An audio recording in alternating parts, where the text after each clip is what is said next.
Imagine you're 12 years old and you're walking along a creek bank and you discover a 17-pound solid gold rock. Well, that's exactly what happened to Conrad Reed just north of Charlotte in 1799. It was the first documented gold discovery in the United States. And this discovery set in motion the growth that shaped the city of Charlotte that we know today. My name is Jeff Capel, and I grew up here in the Piedmont.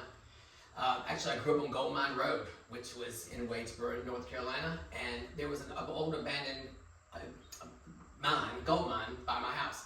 And at elementary school, we would take field trips to the Reed Gold Mine. And ever since then, I was just fascinated with the Carolina Gold Rush, and so I've done some research pretty in depth.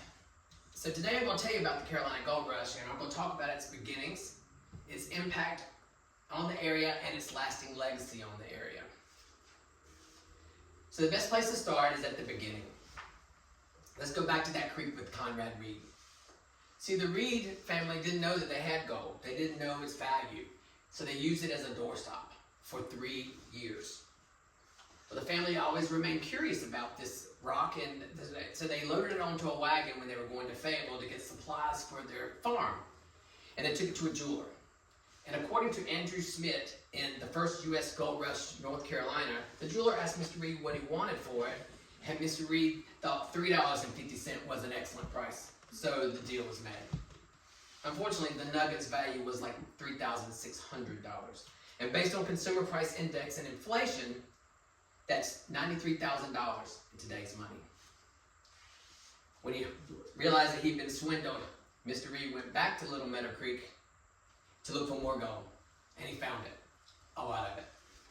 And at that moment, John Reed was the richest man in North Carolina, and the Carolina Gold Rush had begun.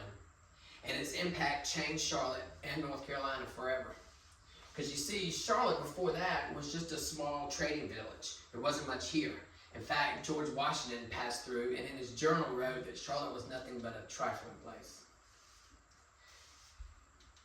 So also, it was so small that farmers worked their fields and they panned for gold all at the same time. One of the first newspapers in the area was actually called the Miners and Farmers Journal. And according to Nancy Roberts in her book, Gold Seekers, practically every farm in the Piedmont had a gold mine on it. So now we're going to talk about the impact on Charlotte and North Carolina. Immigrants came from Europe, and a large number of them came from Cornwall, England. And they brought with them experience, and they had a knowledge of advanced mining techniques. This moved the mining from panning gold to deep mine, underground mining. And as the mining became more advanced, the miners really couldn't be part-time farmers anymore. And that catapulted Charlotte into the business, finance, and technology worlds. Larry Sprinkle, in a news article with WCNC, said that by 1825, Charlotte was the center of the gold rush. In fact, 2 large mines were located in Charlotte. The Rudisill mine was at the corner of Mint Street and Summit Streets, and the St. Catherine mine was at the corner of Moorhead and Graham Streets. Both of these areas have been south end. As the population began to grow, so did the needs of the people. So other people started to come, investors, builders, architects, store owners. In fact, 2 mercantile giants, John Moorhead and William Graham, came to the area at this time. You probably recognize those 2 names as 2 of the busiest streets in Charlotte. Also, infrastructure began to be developed. Banks, roads, railroads, bridges, waterworks, all that began to be developed. So as Charlotte grew, so did the gold production. So let's look at some statistics. In his book, The Carolina Gold Rush, Bruce Roberts says that from 1804 to 1828, all domestic gold coined by the U.S. Mint came from North Carolina. According to the first U.S. Gold Rush, North Carolina, the estimated value of the gold from North Carolina was approximately $100 million. That's $2.3 billion, B with a B, in today's money. So all this gold coming from the area led to the government putting the first branch of the U.S. Mint here in Charlotte. It was at the corner of Mint Street and Trade Street, and it was the first step to Charlotte becoming the financial powerhouse that it is today. If you didn't know, Charlotte is the 2nd largest banking center in the country. So the earliest streets of Charlotte were actually made with crushed rock from the mines, and the rocks were literally laced with gold. So under today's busy streets paved with asphalt. Down below, the earliest streets are literally paved with gold. So we're going to talk about the lasting legacy next. If you look around, they're all around us.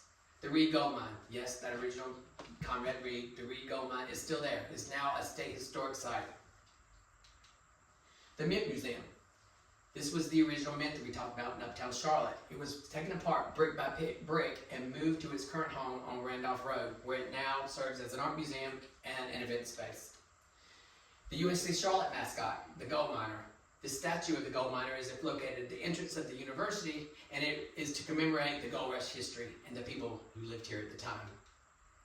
In the 2021 NBA season, the Charlotte Hornets recognized the first mint here in Charlotte and the gold rush, and so they wore mint-colored jerseys that were trimmed in gold.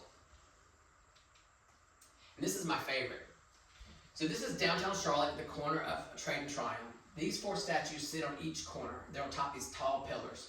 On the far left is a female mill worker and a small child, and this represents the history, part of Charlotte's history during the textile industry, the textile revolution, if you will. Women and children had played an integral role working in those mills, and this is to honor those people. The African-American railroad worker. African-Americans built the railroads with their hands. They were the laborers that got the railroads in place, and which led Charlotte ultimately to becoming a transportation hub. And the gold miner, representing the Carolina Gold Rush, which thrust Charlotte into becoming a financial institution it is today. Now, all 3 of these statues actually look to this statue, which is a woman with a small child, and this represents the future. So let's recap. The Carolina Gold Rush began with the discovery of the 17-pound gold. It shaped Charlotte and North Carolina by fueling its innovation and prosperity. And its lasting legacy is seen in Charlotte's landmark, traditions, and identity. And it all wouldn't have happened had it not been for that 17-pound doorstop. And if not for that, Charlotte could still be just a trifling place and not the 14th largest city in the country. Thank you.